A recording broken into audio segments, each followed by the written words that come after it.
Indonesia, Salum Nusantara dari Sabang sampai Merauke, dari Minang sampai Pulau Rote. Mantaplah iman kita, mantaplah kasih kita, mantaplah pengharapan kita tentunya dalam Yesus Kristus menjadi Tuhan dan Juru Selamat kita dan Juru Selamat dunia. Jangan katakan bahwa Yesus bukan Tuhan, jangan katakan pula bahwa Yesus bukan Juru Selamat. Dia adalah Tuhan, Dia adalah Juru Selamat. Kalau engkau percaya, engkau akan selamat. Engkau tidak percaya, engkau akan dihukum. Yohanes 3 ayat 36. Haleluya. Dan juga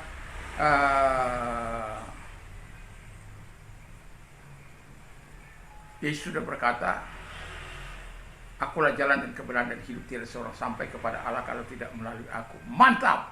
Dan Petrus juga berkata dalam Kisah Rasul 4 ayat 12, dan keselamatan tidak dalam siapapun juga selain dalam Dia Yesus Kristus. Karena di bawah kolong langit ini tidak ada nama lain yang diberikan kepada manusia yang olehnya kita diselamatkan. Haleluya. Dan juga Paulus mengatakan dalam Kisah Rasul 16 ayat 31, percayalah kepada Tuhan Yesus Kristus maka engkau akan diselamatkan, engkau dan seisi rumahmu. Mantap. Puji nama Tuhan. Dan selamat pagi bagi kita semuanya, selamat hari Senin. Haleluya. Mungkin beberapa hari ke depan saya sedang rekaman panjang ini untuk sampai hari Jumat ya. Jadi saya berharap kita tetap walaupun dalam keadaan seperti ini, karena hari Jumat, dari hari Senin ini ya sampai hari Jumat saya akan berada seminar di hotel selama 5 hari. Jadi saya rekaman cukup panjang dan kiranya Tuhan Yesus memberkati kita semuanya. Dan doa dan harapan saya, kekuatan Tuhan, kekuatan firman, kekuatan Roh Kudus, kekuatan doa, kekuatan iman akan terus menyertai kita mulai saat ini sampai selama-lamanya. Dalam nama Tuhan Yesus Kristus, dan damai-Nya menyertai kita. Mari kita berdoa sebelum kita mendengar firman Allah. Terima kasih, biarlah kami tahu bagaimana cara menghadapi nabi-nabi palsu ini Tuhan. Di dalam nama Yesus kami bersyukur dan berdoa. Haleluya. Amin. Saya akan membaca satu ayat dalam Matius 7 ayat 15. Demikian, beware of false prophet who come to you in sheep clothing, but inwardly they are ravenous wolves. Waspadalah terhadap nabi-nabi palsu yang datang kepadamu dengan menyamar seperti domba, tapi sesungguhnya mereka adalah serigala yang buas. Jadi puji nama Tuhan, dalam kehidupan kita sebagai orang percaya, kita sudah mengenal nabi Tuhan, nabi yang benar, nabi palsu, ya. Dan sekarang kita bagaimana cara menghadapi nabi palsu. Jadi cara menghadapi nabi palsu menurut Matius 7 ayat 15 masih ada 1 Yohanes 4 ayat 1 sampai 4 nanti bisa dibaca, dan juga dalam Matius 24 ayat 11. Nah, dikatakan yang pertama adalah waspada atau berhati-hati, karena dia menyamar seperti domba, musang berburu domba, ya. Jadi ini nabi palsu berpakaian buru domba, menyamar supaya jangan diketahui segala tabiatnya, segala perilakunya, segala hal yang tidak menyenangkan itu.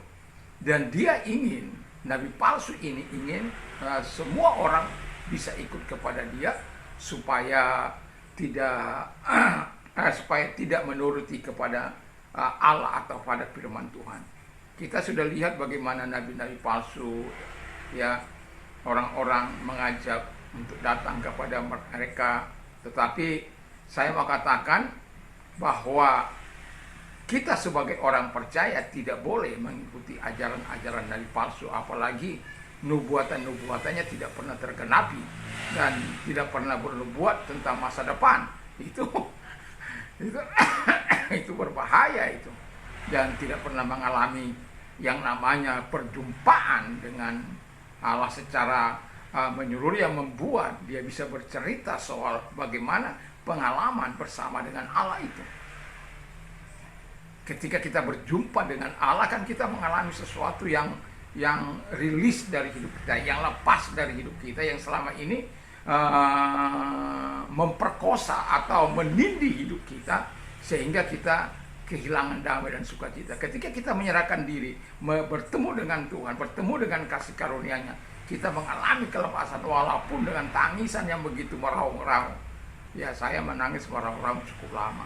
Nah, saya tidak peduli belasan ribu manusia yang ada. Tetapi yang jelas pada saat perjumpaan itu saya ngaku sejadi-jadinya di hadapan Tuhan, dan disaksikan banyak orang, tapi saya tidak merasa malu. Tapi setelah itu saya merasa lega, plong gitu ya. Dan saya bisa bercerita bagaimana kasih Tuhan yang mengubah, bagaimana kasih Yesus yang menjumpai saya, bagaimana Roh Kudus yang mengungkit masa lalu saya, dan itu sangat luar biasa. Nah, tetapi nabi palsu dia akan menghancurkan hidup, menghancurkan imanmu, menghancurkan keyakinanmu, menghancurkan nilai-nilai hidupmu, supaya engkau mengikuti nabi-nabi palsu itu, dan supaya juga engkau ikut. Dan dikatakan nabi-nabi palsu itu seperti serigala yang buas. Jadi kalau serigala yang buas, dia tidak akan membiarkan mangsanya lepas. Kalau serigala yang buas, berarti dia tidak akan membiarkan korbannya selamat. Kan dikatakan Alkitab, pencuri hanya datang untuk mencuri, membunuh, dan membinasakan. Tetapi aku datang untuk memberi hidup dan memberinya hidup dalam segala kelimpahan. Yohanes 10 ayat 10. Pencuri, setan, iblis, nabi palsu, pengajar-pengajar palsu, mereka hanya datang untuk mencuri damaimu, mencuri kebenaran daripadamu, dan lalu kemudian engkau dibunuh, dibinasakan, tinggal bersama-sama dengan setan. Dan tentu itu bukan jalan hidup kita, itu bukan tujuan hidup kita. Kita mau menikmati hal yang baik dari Tuhan.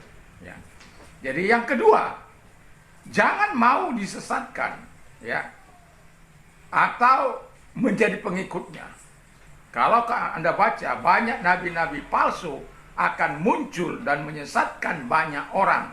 Matius 24 ayat 11. Jadi mereka akan menipu, mereka akan mengajak engkau, mengiming-iming engkau dengan segala bujuk rayu, ya, dengan segala sesuatu, atau dengan segala tipu muslihat yang mereka miliki, supaya engkau tertarik, engkau terbujuk dengan kata-kata manis, dengan rayuan gombal, dan lain sebagainya.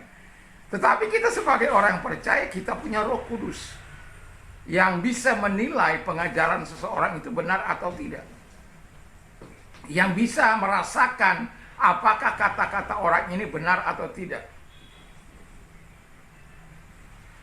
Dan itu sebabnya hubungan kita dengan Tuhan harus menjadi hubungan yang akrab.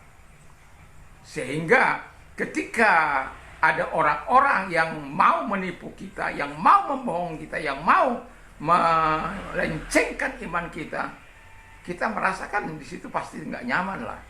Ya, saya pernah diajak oleh pengajar sesat untuk dijadikan pemimpinnya.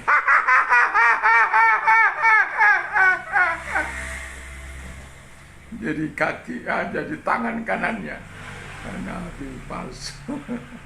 Saya bilang sama dia, kamu nggak usah macam-macam lagi, nggak usah kamu mengaku dirimu Tuhan, karena kamu bukan Tuhan manusia. Saya dapat ilham dari Tuhan, dapat begini-begini. Kalau kamu dapat ilham dari Tuhan, itu nggak akan pernah bertentangan dengan firman Allah. Allah tidak menyuruh engkau menjadi rajanya, menjadi bosnya. Kita ini hanya hamba, pelayan. Saya bawakan makanan.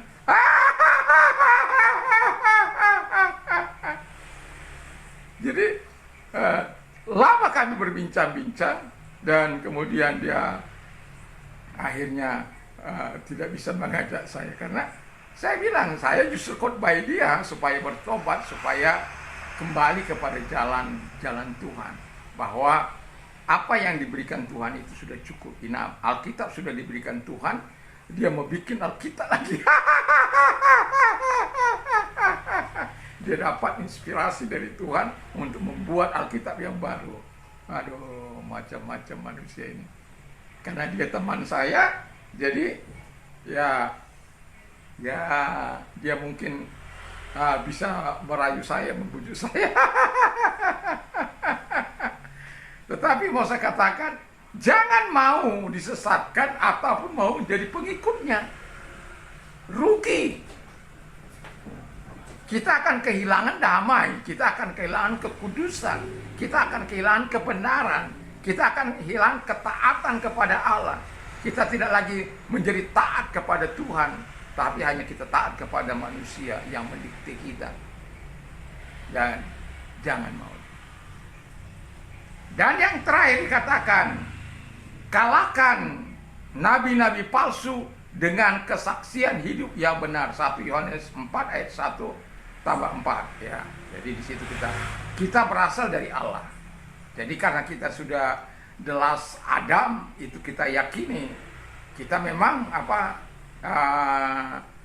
nature kita the first Adam, Adam yang pertama yang berdosa itu.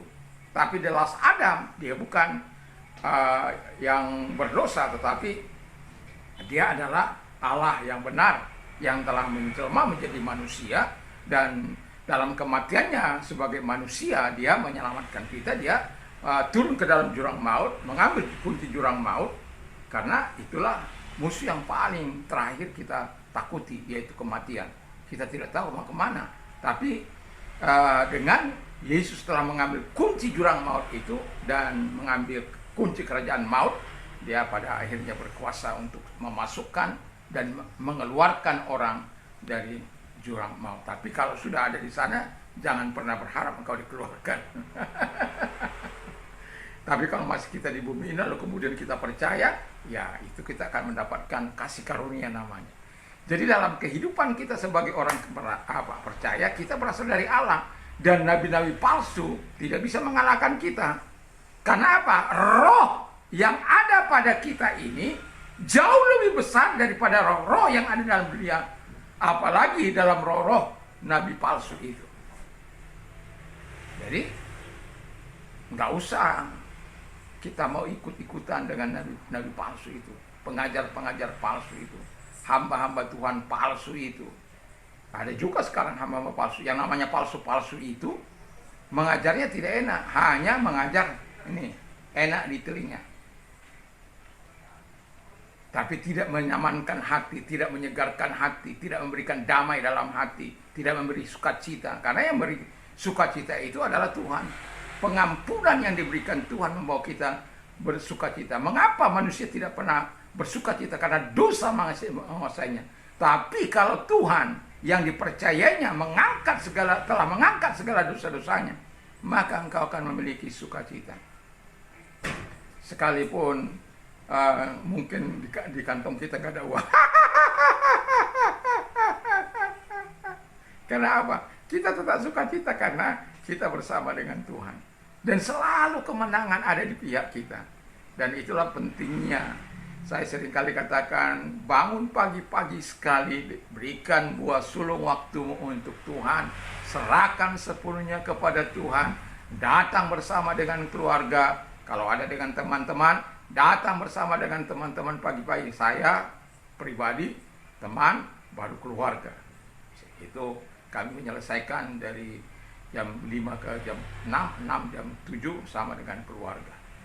Dan di atas itu, saya pribadi bersama dengan Tuhan. Artinya apa? Yang mau saya katakan adalah kita adalah orang-orang yang bergantung sepenuhnya dengan Tuhan. Dan kalau ada nabi-nabi palsu, kita nggak usah takut menghadapinya. Dan karena apa? Kita diberi otoritas, kekuatan. Kita tidak akan tergoda dengan mereka atau dengan makanan yang mereka bawa. Karena apa? Kita punya Tuhan. Jadi nabi palsu tidak akan pernah memberikan pengajaran yang benar, tapi akan menyesatkan. Tapi Tuhan, kita adalah Tuhan yang memberikan damai. Jadi jangan menjadi pengikut nabi palsu, tapi jadilah pengikut Tuhan yang sejati. Taati Tuhan, hidup dalam kekudusan, hidup dalam kebenaran. Di dalam nama Yesus kita akan diberkati. Mari kita berdoa. Dalam nama Tuhan Yesus Kristus, kiranya Tuhan Kami sebagai orang percaya tahu cara-cara menghadapi nabi-nabi palsu atau pengajar-pengajar palsu atau hamba-hamba Tuhan palsu dalam nama Tuhan Yesus Kristus.